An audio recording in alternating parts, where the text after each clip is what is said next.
Hello, welcome to the 2020 series, sponsored by the New York Film Academy. The 2020 series are conversations with creative visionaries about craft, creativity, and collaboration. We're going to have 20 minutes of shop talk between Mitchell and myself, and then we'll open it up to 20 minutes of conversation and responding to questions from you, the global audience. So please write into the Q&A. I am Liz Hinlein, creative director and filmmaker, and I am beyond excited and proud to introduce Mitchell Travers, who is a brilliant costume designer, and we are going to just learn so much from him. Hello, hi. How are you, Liz? Thanks for having me. I'm so excited for you to be here. And so one of the main questions that I've gotten wrong at different times, and I really want you to educate me on, what is the difference between a costume designer and a stylist? Okay, great question. Oftentimes we're lumped into the same category, but I would say, and I should say also, there are people who do both successfully. There are people who can do both. But a costume designer is someone hired by a director to help tell the story. And so we come in to do character arcs, large groups of people, character studies, certain types, we'll do period films, we'll do certain types of like socioeconomic groups of people. And in a way, we're sort of a bit of an anthropologist, a bit of a psychologist, and a bit of a designer all lumped into one. But ultimately, our job is to further the story. So we funnel in what the actor wants to do, what the director wants to do, what the DP wants to do, and we express all of that through clothing. A stylist is more often hired to either promote a product or a person. So stylists take care of, red carpet fashion. They take care of appearances on like late night television or daytime interviews, things like that. Spreads in magazines, editorial, things like that. So the goal is not so much storytelling, but more promotion of a certain trend or a certain personality or figure. And much more about the clothes versus the story that's being told. And what drew you to wanting to tell story through wardrobe? Well, for me, it was the fact that I love talking to people, meeting new people. I can be incredibly obsessive. So if I find something new, I want to know everything I can about it. And so I will dive into the research on things and just become totally swept up in a new concept. And I also really love clothes. I've just always been somebody who found power through clothing. I found that it really changed my mood, how I felt about myself in certain situations, or I loved seeing how people would dress themselves formally. Like, what part of your core do you bring out when you're supposed to be in a formal setting? I always thought that was really fascinating as a kid. So I was able to take both of these interests and put them into this job as a costume designer, and really keep myself pretty happy along the way. And when you're reading a script, we talked about that you're now at this amazing point where you can be selective, that you can choose the projects you're going to be on. And because they're long projects, months and months, that you want to choose wisely. So you're reading a script. What are you looking for? Are you want to be drawn into the story, or what triggers you to say this is a possibility for me to work on? For me, I am not somebody who limits myself by like, I don't really care necessarily like who is attached to a certain project or how big of a budget it is. That doesn't really matter to me as much. For me, it's more like, what's the opportunity to tell this story through clothing? Like, can I help? Do the characters' costumes matter in this story necessarily? You and I were joking, I'm not someone who I think would succeed at doing like a courtroom drama or something where the clothes kind of don't need to tell the story. They almost need to blend and become something that you don't pay attention to. I don't think that that's my skill set as a designer. I think I'm somebody who does best in situations where the earrings matter. We can show the progression of a character through their clothes from failure to success or vice versa. So for me, it's always when I'm reading I can generally tell pretty quickly if I start to look at images before I finish the script. Like if I can't keep my focus on just the writing and I already need to start supplementing how I'm thinking with some images, then I know I'm pretty invested. That's fun. That's the sort of the fun fantasy part.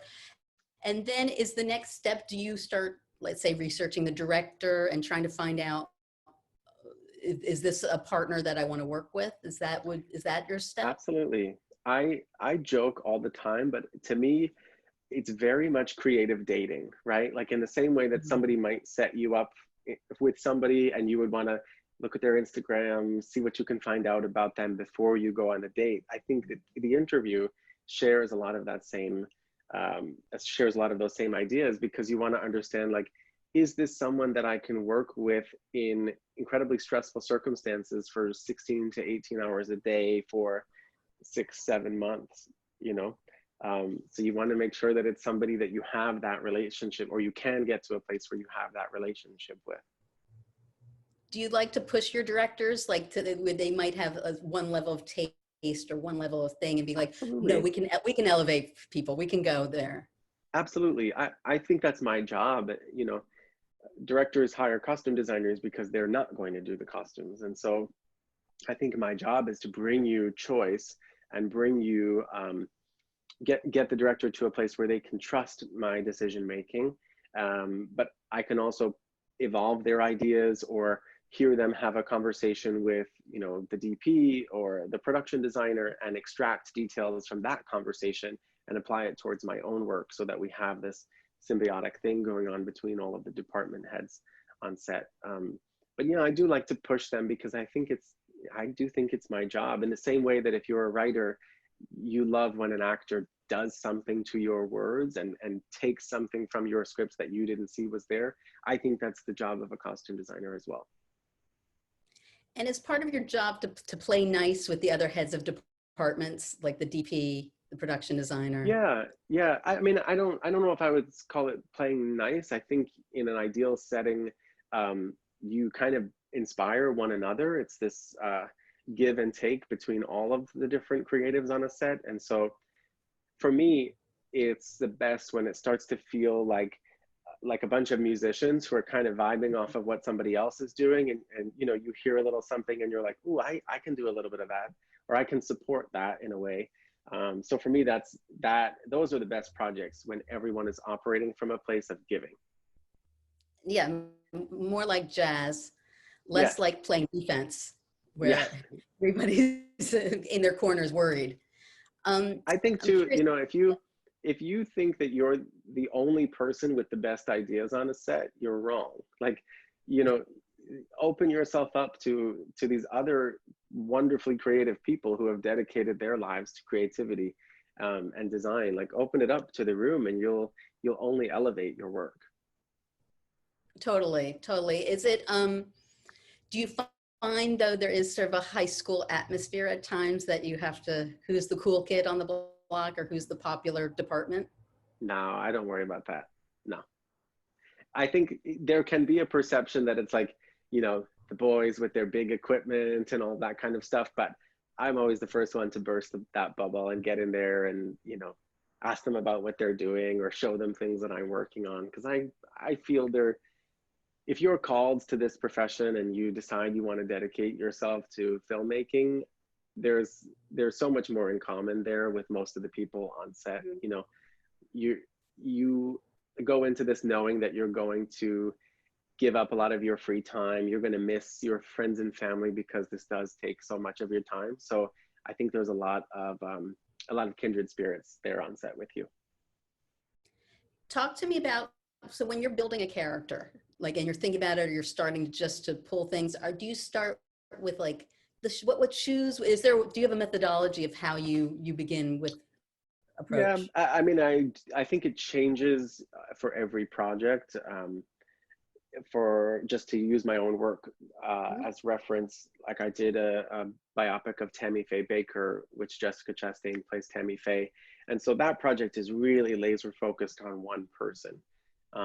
So that's, you know, that's heavy research, trying to understand how this one specific woman dressed herself, how she changed over time, what she wore when she was confident, what she wore when she was less confident, or in the darker times of her life. So that's one specific way of figuring out a character.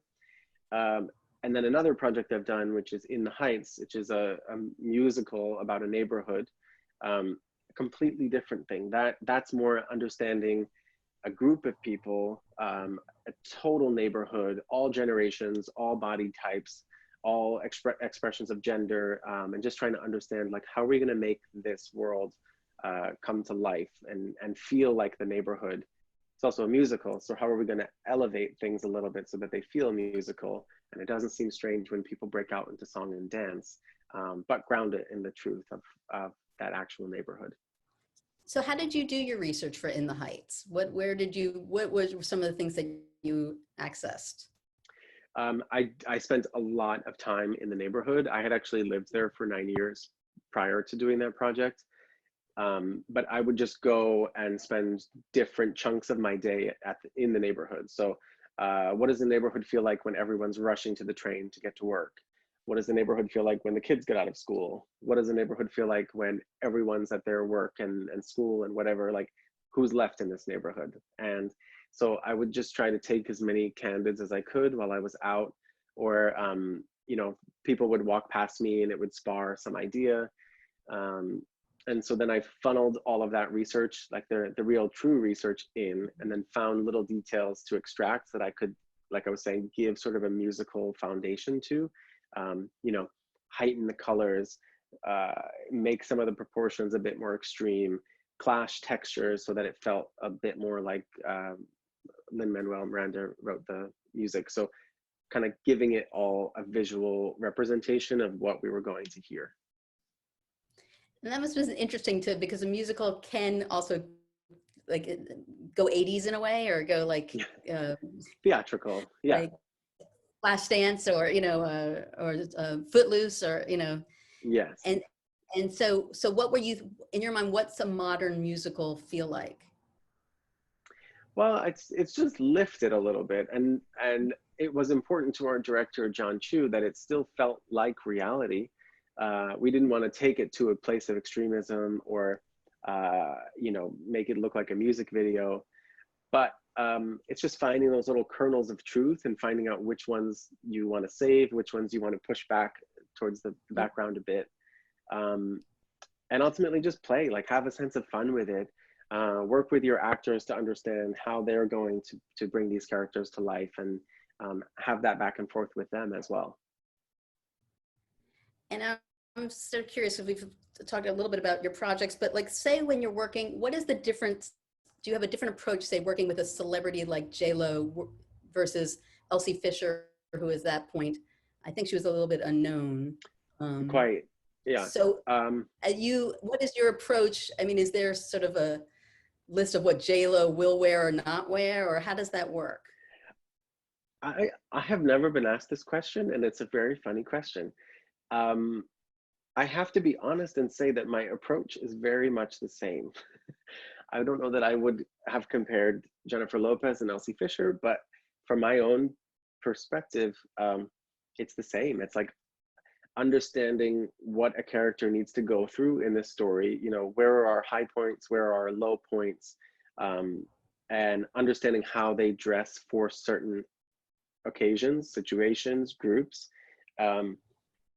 Just, you know, filling a room with the clothes that I feel are right, and then just sort of vibing with the person, and you create together. So I've never been a designer who feels like I'm the only person who can come up with a concept or an idea, or that I am some sort of expert on the subject. I'm not. It's my expertise comes in weighing in on conversations that I'm having with somebody else.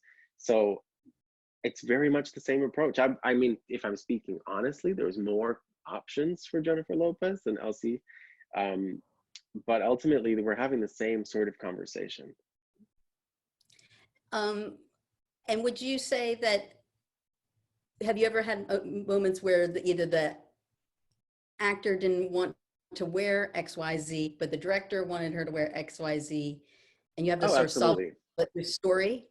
Yeah, I mean, you're always going to have different points of view.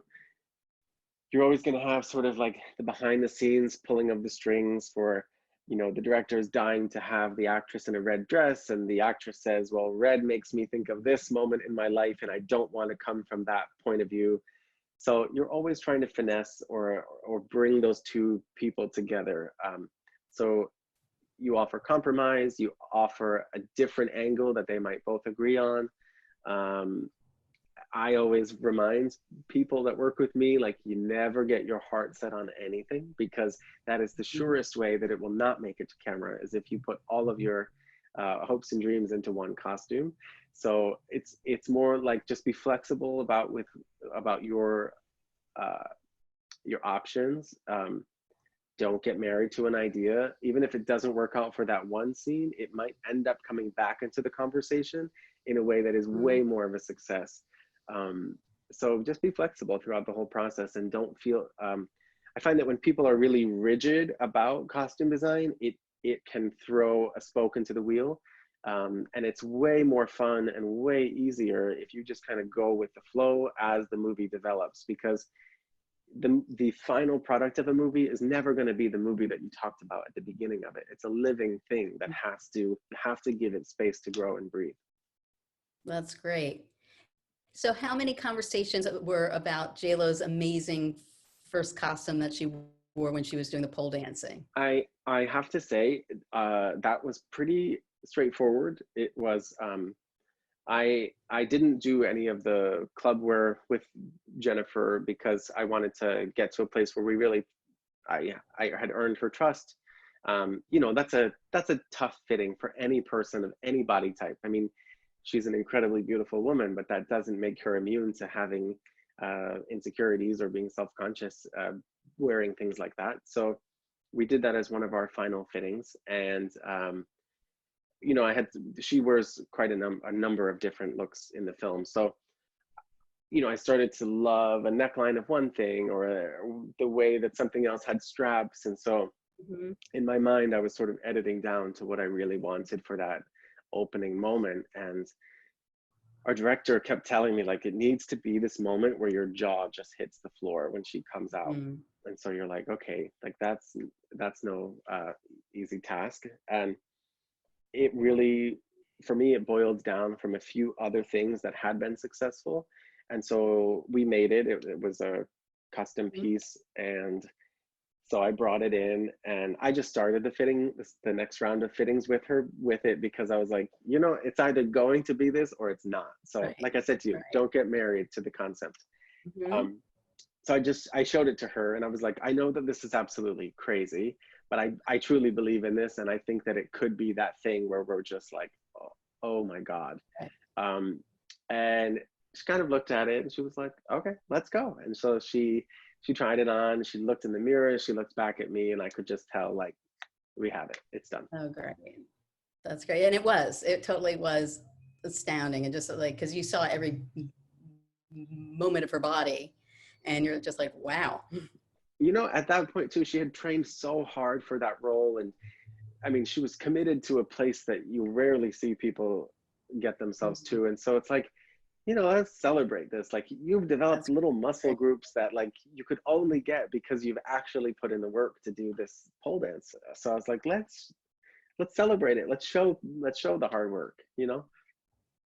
That is great. I did want to, we talked a little bit before, but there's a whole other side of your job, which is running a department. And can you just illustrate that to us, what that looks like, and you know, because it's the creativity as well as the, I guess I want to say the business head that comes together to make a great costume designer. Yeah, so often the idea of costume design is reduced to some like mad creative person who's sketching and looking at fabrics and draping things on a dress form. And yes, that is absolutely an element of my job, but that discounts the, you know, I've had teams of 70 people working with me on a film. So it discounts that work, because there's an incredible amount of teamwork that goes into large scale filmmaking. So, you know, I'm running teams of multiple assistants, dyers, you know, beaters, hat makers, other outsourced costume shops that we go to, where they, you know, they have their own teams of people working for them as well. You know, we have shoppers, we have costume coordinators, teams of PAs. And so it is your job to make sure that all of those people understand the focus, understand their goals, understand the trickle down of who takes care of what, so that we can get the vision onto the camera. But it's, you know, I was joking with you earlier, but there are definitely moments where you have members of your team that butt heads in a way, and you want to say, like, well, you're both here for different reasons. You know, this person is a wonderfully successful at elements that you are not, and you bring things to this team that this person doesn't. So while you may disagree and you might not relate to each other, you ultimately make us a better team because you have those differing perspectives. So it can be, you sometimes feel like the vice principal, you know, like settling little disagreements between people, or some people who want things to be going a certain way, and you're saying, nope, we're going this way with this one. And but also just making sure that people still feel valued and encouraging them. And it's hard work what we do, and so I always feel like it's my job to keep morale high and keep people inspired and motivated. That's amazing, because not only you have those squabbles going on, but you have your whole own other above the line Absolutely. producers and things and people breathing down your back, and which is becomes, you know, at some points less and less creative and more like, Administrative, you know, in some sense. administrative. We're running a machine, and we got to Yes. keep this, and the machine has to keep going. Yes, at all costs. At all costs. And you were saying that was something interesting, that you'd rather hire and train than hire and replace bad habits. That's sort of how I heard it. I think what I mean more is pre-COVID, there was such a wealth of work in the film industry, film and television industry. So you know, when I got into the business, it was tough to get that job. But now, you know, you've got PAs who have competing offers for what is entry-level position in a film. So I just found, like, you know, yes, there are people who have a wealth of experience, but everyone is going to them. It can be difficult to get them to secure to a job, or you know, sometimes you get people to commit, and then something bigger, better, grander comes along, and then you have to replace them, and it just becomes a thing where I found there's a lot more enthusiasm for people who are given a break. You know, I didn't get to where I am in life by myself. I was helped here by people who were above me, saw potential, and brought me closer, helped me learn along the way. And so I've just found on my own team, I've had much more success finding raw talent in the world and helping polish it and helping it climb the ladder as we go. And what is the ladder? Like, what is there some, like, sort of, because I'm not in that department, so I don't know, what are the steps one takes if one, say, wanted to be a costume designer? Most times people get in as a PA, which is, it's an amazing learning experience, because you'll either learn that costumes is for you or not for you. After being a PA, most people will be a coordinator, which handles more of the department logistics, the incoming, outgoing work of the costume department, the, you know, hiring additional labor, things like that. Then we have, like, costume shoppers who are out in the world sourcing, whether it's, you know, shopping at retail level, online, fabrics, notions, textiles, all of that sort of stuff. Then you have assistant designers who work with the designer to flesh out ideas, continue the research, handle getting fittings prepared, handling the notes from the fittings. Then you'd have like an associate level designer who is kind of between costume designer and assistant designer, bridging that gap. Then you have costume designer.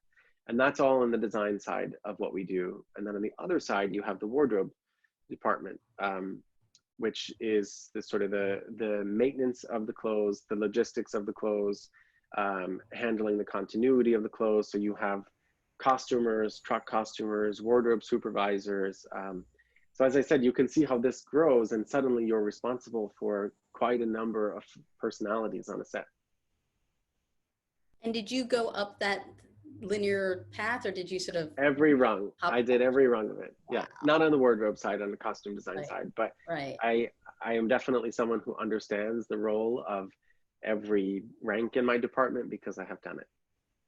Wow. And so did you find that those super valuable to you now to really Yes. have the sort of dirt under your nails of Yeah, because understanding I what think people go it humanizes the experience of it. Like I can tell, if my coordinator is really frustrated, I remember being frustrated and feeling like I didn't have enough assistance, and so I can understand understand the difference of someone being overwhelmed justifiably and someone being overwhelmed because it's not the right position for them. So I having that experience, I think, really helps you, it just helps you put yourself in someone else's shoes because you can speak from a place of understanding. What are like one or two of your projects that you've done that you were on set and there was a thrill, like you're Oh God, like, I'm always excited because this is, we get to exist in this fantasy. Nothing is real. We have healthy budgets. You get to express different sides of your creativity. So I really feel quite lucky. But more recently,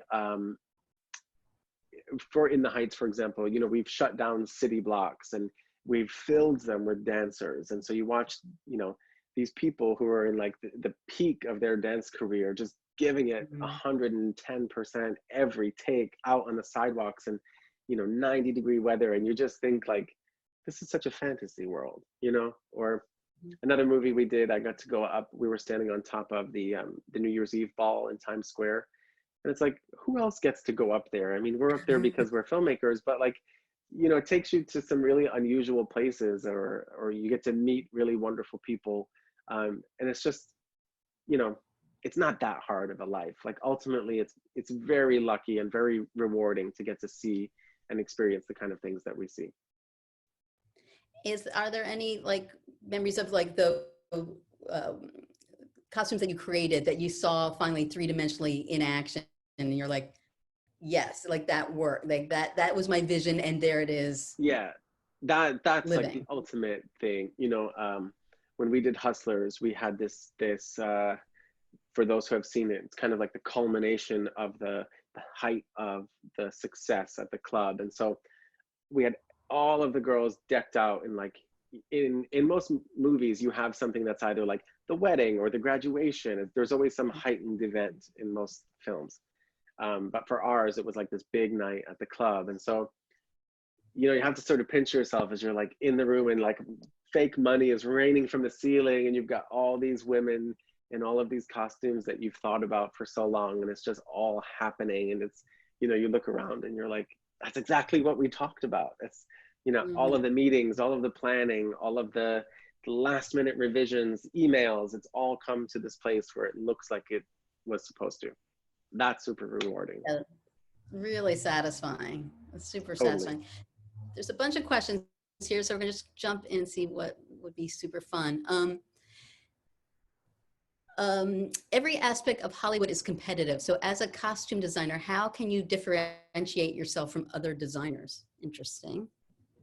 Um, I I understand where that question is coming from, but I think the only competition you should really be concerned with is your own. So, what did you learn from your last job? How do you improve that on the next? I think if I really started to get worried about like who was getting what jobs and why wasn't I getting that, I think that could really tear me down. And for my own well-being, I'm just much more concerned about how did I do last time and what am I going to do next time? That's the only competition I'm really concerned with. That is great. That is great across the board for everybody because you just got to keep in your lane, as they say. I just think that, you can only get as far as your own hard work will take you. It doesn't matter what the person in the next lane is doing because that doesn't really have any reflection on my work, my designs, how I behave in a trailer or a fitting room or a production meeting. So it's a distraction. Mm-hmm. And did you have mentors or like uh, Absolutely. people that and how did you create that relationship or what that look like? So for about 10 years before I started designing, I was assisting other costume designers. my method was to try to assist as many different designers at the top of their game so that I could learn from them, understand their process, take elements that worked for the way I am, reject elements that I saw them doing that I did not want to do. Or so I did that for about 10 years. And then once I felt ready to do my own work, I kind of, had to say no to being an assistant for a while and rebrand myself as my own designer, which took some time. But yeah, I mean, I had some really incredible mentors, fellow costume designers who, in the same way that I was talking about, like recognizing someone else's abilities and pushing them in the right directions, I had a number of people who helped me along the way. When you were making that transition, were you just like looking for small projects, or how did you sort of start getting your stamp as the costume designer on shows? It was definitely small. I mean, it was, $3 in a dream sort of projects, but you can't be a costume designer unless you have been a costume designer. So you need to go to smaller productions who are willing to take the risk, or people who could look at the fact that I had been an assistant on some major films at that time, but had never been given the shot at being the costume designer. So, having people who are willing to take that chance, and again, showing up, working really hard so that the next time that someone else is looking for a designer, or the next time they themselves are looking to hire, they can say like, well, he did a great job. That was his first credit, but he really showed up how we needed him to. Exactly. Which Anastasia asks, over the course of your career, which character was the hardest to create a costume for? The hardest. And that might be creatively coming up with the, like the answer in that way. Yeah, sometimes you just have to throw things at the wall, or like get it wrong so that you now understand that that's not it, and I think that that's a part of the process as well. Sometimes there can be this pressure to get it right first thing, and I just don't think that that's part of the process. I think failure is an important part of the process so that you can understand the direction you're going in. Or sometimes when I look back at our first fitting, I'm like, wow, we didn't get anything from that first fitting, but that's where the character was born. It's a conversation that we had in that first fitting that really informs the rest of the work that we did. So I'm really not afraid to get it wrong for a little while. I mean, you have a limited window to get it wrong. And I do think that that educates you. And it's a really valuable part of the experience. Well, that is the creative process though, because not everything you put out is going to, every choice is going to be genius. And, no. and you need to understand, to go deep and not be afraid to go deep, to really understand the story and the movie and the themes and how that's being represented.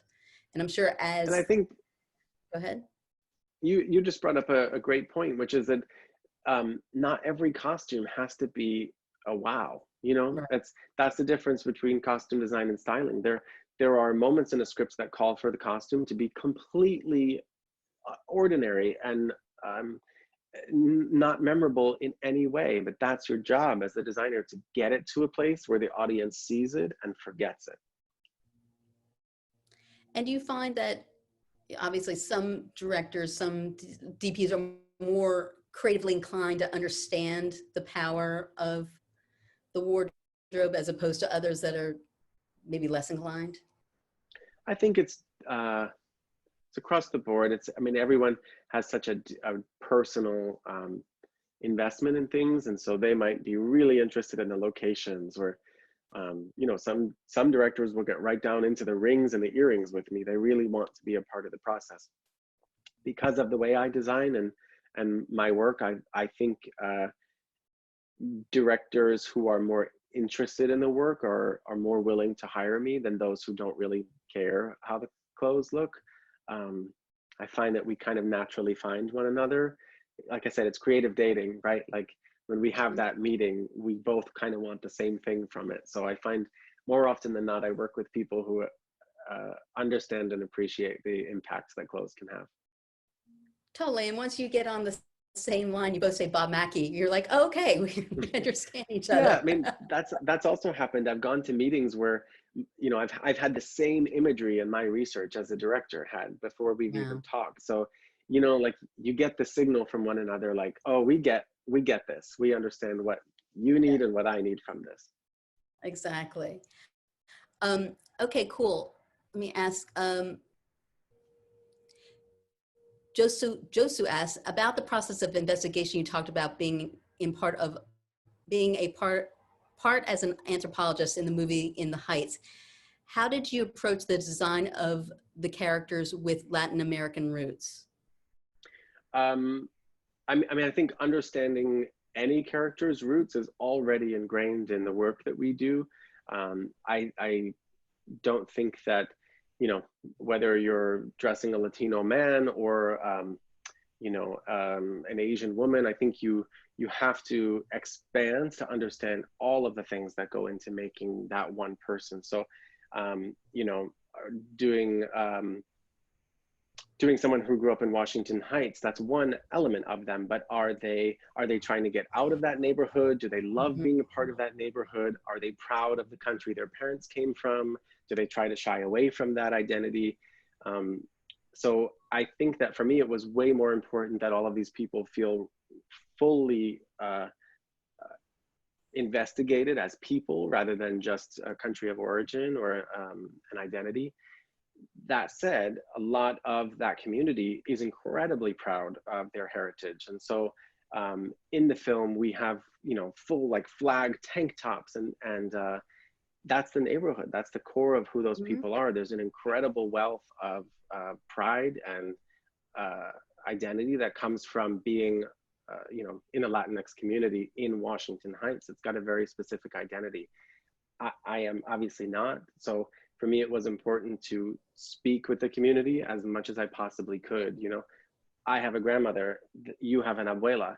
Tell me about your abuela. I can tell you about my grandmother, and we'll find those truths in the middle of that Mhm. conversation. But I can't get to that place without education. So for me, it was just about kind of knowing my place in that process and just being a sponge, soaking it in, taking notes from people, whether they were the director or a dancer in the background. I found some really useful conversation on that set.